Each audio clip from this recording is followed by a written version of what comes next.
Mirsa, menjelang pemilu 2024, Polres Musi Banyuasin dan seluruh jajaran mengadakan rapat dengan sejumlah instansi terkait guna menjaga keamanan dan ketertiban dalam pelaksanaan pemilu 2024 mendatang.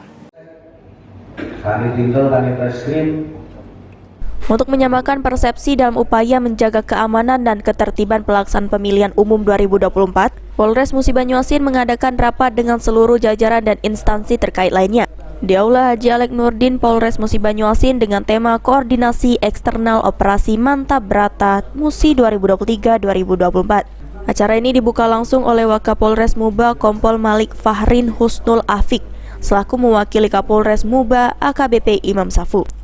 Pada sambutannya, Wakapolres Musi Banyuasin menyampaikan bahwa kegiatan rapat koordinasi ini adalah menyamakan persepsi, bekerja sama, mengamankan pemilu di Kabupaten Musi Banyuasin dengan harapan dapat berjalan tertib dan aman.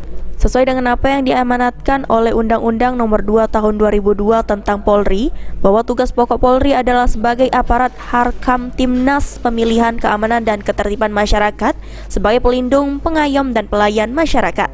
Seusai pembukaan oleh Wakapolres, acara rapat koordinasi dilanjutkan dengan penyampaian materi atau paparan pihak terkait seperti KPU dan Bawaslu.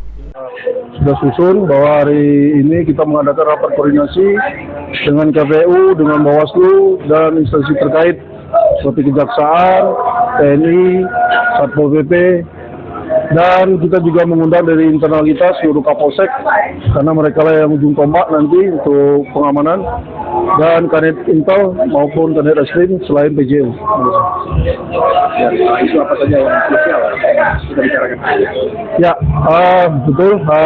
Hari ini kita membicarakan tentang persiapan kita untuk melaksanakan operasi Mantap Brata Musi 2003-2024. Dalam hal ini untuk pengamanan pemilu, pilpres, dan wakil presiden serta calon legislatif.